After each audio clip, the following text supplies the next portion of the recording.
उत्साह देखते ही बन रहा है, बच्चों में बड़ा उत्साह है और खासतौर पर उनके बीच के जो बच्चे चयनित हुए हैं उनको देख करके उनका उत्साह जो है बिल्कुल शिखर पर पहुंच जा रहा है। अभी इस कार्यक्रम में, आज के इस कार्यक्रम में मैं उन सभी देता हूं। आज के इस कार्यक्रम में मंच पर उपस्थित डॉक्टर निशांत खरे जी, जो कि काफी सामाजिक मुद्दों पर सक्रिय रहते हैं, और गोपाल जी, यहाँ उपस्थित उनकी पूरी टीम एवं सभी सफल प्रत्याशी और जो हमारे अभ्यर्थी तैयारी कर रहे हैं। कहा जाता है कि सफलता और असफलता जैसी कुछ, सफलता और असफलता के बीच में सिर्फ इतना ही अंतर होता है कि जो असफलता होती है उससे हम एक सफलता का एक तरीका सीखते हैं कि कौन सा रास्ता सफलता की तरफ नहीं जाता है। यानी कि एक तो हम सफलता की तरफ किस रास्ते से आगे बढ़ते हैं और सफलता का मार्ग होता है, और असफलता हमें ये सिखाती है कि किस रास्ते से हम उस मंजिल तक नहीं पहुंच सकते। इसलिए सच कहें तो असफलता नामक कोई चीज नहीं होती। लगातार हमें सकारात्मक ढंग से अगर हम प्रयास करें, कड़ी मेहनत करें, समय का सही प्रबंधन करें, तो सफलता और असफलता के बीच में जो बड़ी बारीक सी दूरी होती है वो मिट जाती है। तो सभी हमारे जो अभ्यर्थी, सभी हमारे जो प्रत्याशी यहाँ बैठे हैं, हम जानते हैं कि हमारा देश जो है अब दुनिया का सबसे ज्यादा आबादी वाला देश है। दुनिया में सबसे ज्यादा जो युवा हैं वो खास तौर पे भारत में। भारत की जो औसतन आबादी है, जो एवरेज उम्र है, वो औसत आबादी 28-30 साल के आसपास है। यूरोप के देशों की ये 40 वर्ष से ऊपर है, जापान जैसे देशों की 50 वर्ष के आसपास है। इस तरह से जो औसत, जो किशोरों की जो उम्र है, जो युवाओं की उम्र है, पूरी दुनिया में हमारे देश में सबसे ज्यादा है। ऐसे में बड़ा आवश्यक है कि हमारी जो युवा शक्ति है, हमारे युवाओं की जो ताकत है, उसका हमारे देश में एक सकारात्मक उपयोग हो। और मुख्य तौर पर यहाँ, जैसा कि आप लोगों ने अभी पुलिस सेवा की तैयारी कर रहे हैं, पुलिस सेवा एक बड़ा सशक्त माध्यम है समाज की सेवा करने का, समाज में उस व्यक्ति तक पहुंचने का जो समाज का अंतिम व्यक्ति है। इस मंजिल पर, इस रास्ते पर कुछ लोग पहुंच चुके हैं और कुछ लोग पथिक हैं, यानी कि उस रास्ते में, मंजिल में हैं, उस यात्रा में हैं। हमें ध्यान रखना चाहिए कि खास तौर पे जो हमारे बच्चे अभी तैयारी कर रहे हैं, मुख्य तौर पर गुरु की बड़ी भूमिका तो है ही, बच्चों की जो स्वयं की जो प्रेरणा है, एक जो आत्म प्रेरणा, जो समय का जो प्रबंधन, वो इस मंजिल को तय करने में, उसे ज्यादा सुगम बनाने में निश्चित तौर पे कारगर साबित होगी। हम जानते हैं कई बार जब हम सफलता की तैयारी करते हैं, कई बार हमारा मन करता है कि हम थोड़ा आराम कर लें, थोड़ा सा रुक लें, लेकिन जो कड़ी मेहनत से, जो विल पावर से, इच्छा शक्ति से लगातार श्रम करते हैं, उनके लिए दुनिया की कोई भी मंजिल, कोई भी जो लक्ष्य है वो कठिन नहीं होता। एक मैं छोटी सी घटना सुनाऊंगा कि प्रतिभागियों को, जो कि इस पुलिस, बहुत लोगों ने सुना होगा, हंगरी का एक व्यक्ति था, सेना का व्यक्ति था, और दुनिया के सबसे जो अच्छे शूटर्स हुए हैं आज तक, जो फायरिंग में, पिस्टल फायरिंग में, उसमें उस व्यक्ति का नाम। उसके पिताजी जो थे आर्मी में थे, घर में ही वो लगातार, उसको लगातार प्रेरणा थी, एक मन में चाहत थी कि हमें किसी न किसी आर्म्ड फोर्स में ही जाना है, यूनिफॉर्म ही पहनना है, ऐसा उसके मन में बचपन से ही इच्छा थी। घर में जो कि माहौल था, तो धीरे धीरे उसने वहां की सेवा, आम सेवा, वहां की सेना में वो भर्ती हो गया, उसने जॉब मिल गई, और उसने लगातार 10-10 घंटे वो 25 मीटर की शूटिंग में, उसका जो रिकॉर्ड था, हंगरी का तो चैंपियन बन ही गया, उसका जो रिकॉर्ड था उसका औसत विश्व स्तरीय हो गया। तो एक तय हुआ, लगभग 36-37 के आसपास से तय हुआ कि क्योंकि 15 साल की लगातार एक कड़ी मेहनत कर रहा है, तो हंगरी के जो टीम थी उसमें केंद्रीय को यहाँ के ओलंपिक टीम में पिस्टल के लिए चुना था, तो पिस्टल में जाकर के देश का प्रतिनिधित्व करेगा। वो लगातार कड़ी मेहनत करता रहा।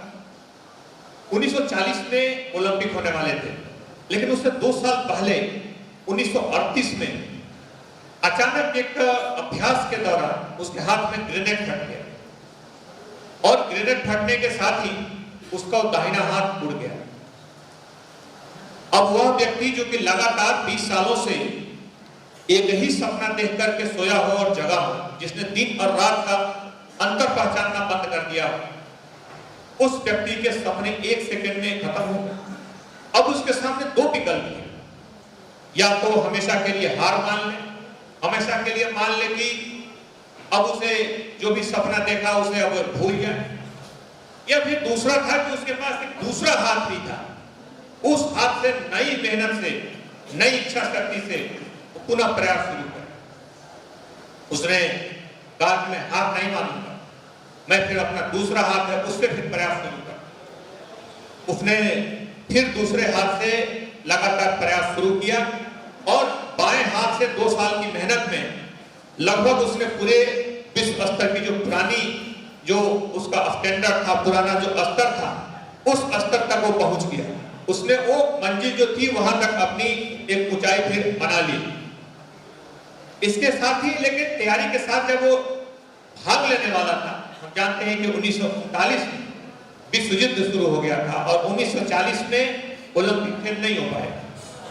उसने कहा कि अंतिम वक्त में चूंकि ओलंपिक खेल टल गए, उसने कहा कोई बात नहीं, मैं अगले ओलंपिक तक फिर इंतजार करूं। 40 से 44 तक उसने लगातार इंतजार किया। हर 4 वर्षों में एक बार ओलंपिक गेम्स होते हैं, हम जानते हैं।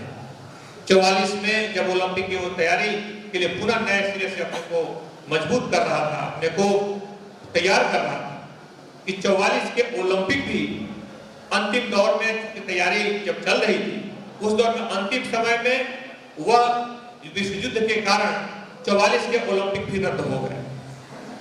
अब वो व्यक्ति जो कि लगातार पिछले 25 सालों से तैयारी कर रहा, हम समझ सकते हैं कि उसकी मनोदशा क्या रही। लेकिन क्या हो, अगर हम आम व्यक्ति होते, अगर हमारी इच्छा शक्ति कमजोर है, तो ऐसी परिस्थितियों में हार मानने लगते हैं। लेकिन वो व्यक्ति भीतर से बहुत मजबूत था। उसने कहा कि कोई बात नहीं, हम अगले ओलंपिक का फिर इंतजार करेंगे। 1948 का ओलंपिक हुआ, 1948, उस ओलंपिक में भी हो गया और जब वहां पहुंचा तब तक उसकी उम्र भी काफी हो चुकी थी, नए नए खिलाड़ी आ चुके थे, नए नए युवा प्रतिस्पर्धी आ चुके थे। लेकिन उसने उसको देख करके बहुत लोगों ने मजाक भी उड़ाया कि इस उम्र में तुम ओलंपिक में भाग लेने आए। लेकिन 1948 के ओलंपिक में केनेडी ने 25 मीटर के ओलंपिक के जो पिस्टल की जो शूटिंग थी, उस पिस्टल की शूटिंग में ओलंपिक में 2 गोल्ड मेडल जीते और लगातार उसी इच्छा शक्ति से करता रहा। 52 में हेलसिंकी ओलंपिक हुए फिनलैंड में, उसमें उसने भाग लिया और 52 के ओलंपिक में फिर उसने दोबारा उसी अपने एक हाथ से, जो कि एक हाथ उड़ चुका था हम जानते हैं, उसी एक हाथ से, बाएं हाथ से जो बच गया था उसके बाद, उससे उसने 52 के ओलंपिक में भी 25 मीटर के शूटिंग में फिर पुनः गोल्ड मेडल जीता। ये घटनाएं बताती हैं कि हमारे अंदर अगर जीवटता है, हमारे अंदर अगर समर्पण है, हमारे अंदर इच्छा शक्ति है, तो हमें मंजिल पर पहुंचने से कोई नहीं रोक सकता। बहुत सारे यहाँ पर जो युवा हैं, बहुत सारे अभी चयनित होकर के आए हैं, बहुत सारे जो किसी ऊंचाई तक पहुंच जाए। हमें एक जो मानवीयता है, एक जो पॉजिटिवनेस है, सकारात्मकता है, उसको नहीं खोना है। एक कहा जाता है बौद्ध धर्म में कि दीपो भव, भक्त दीपो भव, महात्मा बुद्ध ने कहा, हमें प्रकाशित होकर के जल करके दूसरे को प्रकाश देना है। जातक कथाओं में लिखा है, एक जगह एक जंगल में एक बार आग लग गई और उस आग में एक बार पूरा जंगल धू-धू करके जलने लगा। अचानक उसमें एक चिड़िया जो कि छोटी थी, उस छोटी सी चिड़िया ने अपने चोंच से गड्ढे से पानी ला करके पेड़ को आग बुझाना शुरू किया। अब जबकि पूरा जंगल ही जल रहा हो, एक छोटी सी चिड़िया का प्रयास कितना उसमें अंतर ला पाता। इस दौरान एक कौवा वहां से गुजरा, उस कौवे ने उससे सवाल किया, इस जंगल के जब सारे जानवर भाग रहे हैं, इस जंगल में जब किसी को बचने की संभावना नहीं है, तुम अपने प्राणों की परवाह किए बिना और इस छोटे से गड्ढे से बार बार पानी ला करके तुम पेड़ों के आग को बुझाने की कोशिश कर रही हो, आखिर तुम क्या करना चाहती?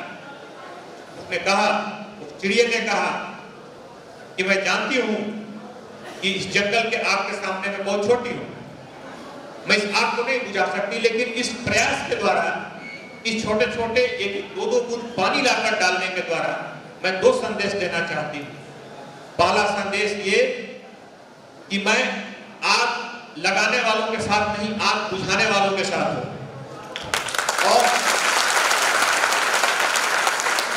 और दूसरा, जब कल मैं बैठकर चिंतन करूंगी, सोचूंगी, तो मुझे इस बात का संतोष होगा कि मेरे में जितनी क्षमता थी, मैं जितना कर सकी थी, उतना मैंने आग को बुझाने की कोशिश की। तो यह जो सकारात्मकता है, यह जो पॉजिटिवनेस है, हमें भी अपने पास रखना है।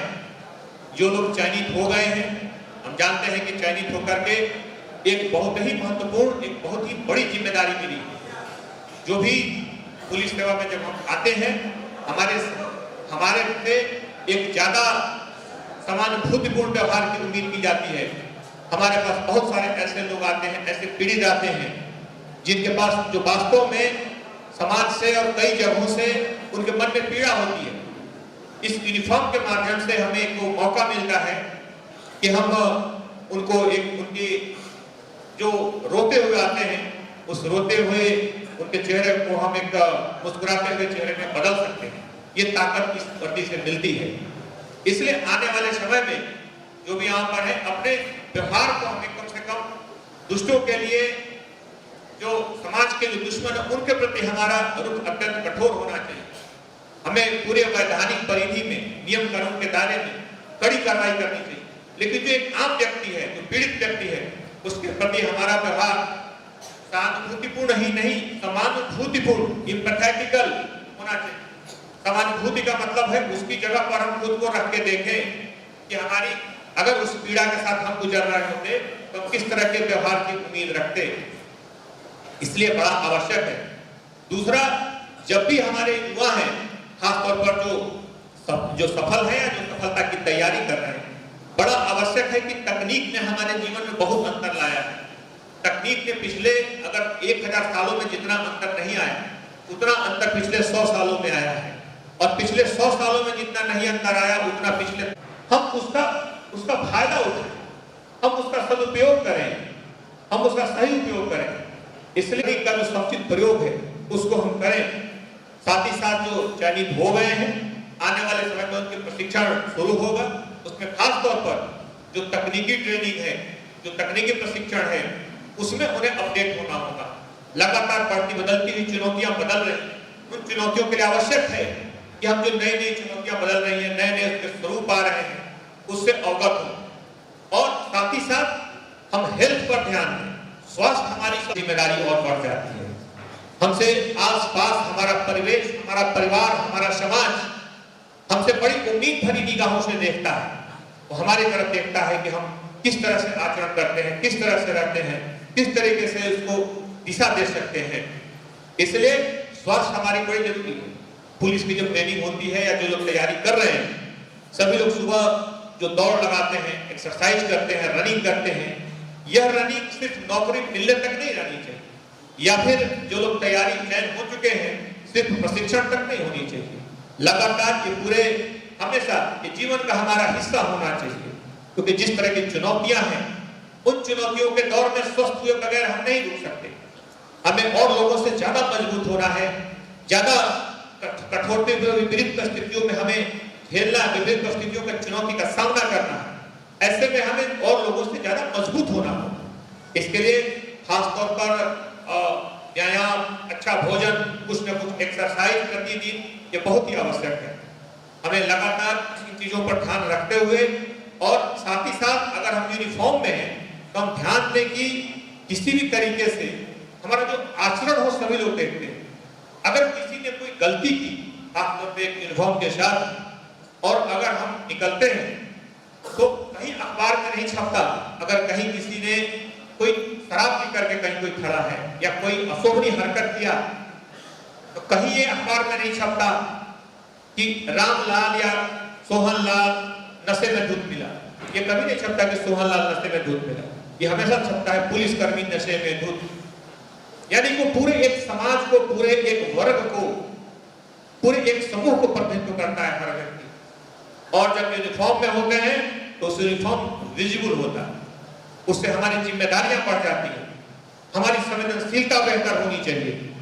इन सारे चीजों को देखते हुए आने वाले समय में जब प्रशिक्षण हो, आने वाले समय में जब आने वाले दिनों में खासतौर पे नियम कानून को ठीक से पढ़े ही, वैधानिक जो आईपीसी सीआरपीसी को पढ़े ही, साथ साथ जो नई चुनौतियां हैं खासतौर पे तकनीक से जुड़े मुद्दे हैं, बाकी मुद्दों पर ठीक से ध्यान दें। और साथ ही साथ इसके साथ साथ स्वास्थ्य का ध्यान न सिर्फ अभी बल्कि आगे भी रखें, अपने आचरण का ध्यान रखें।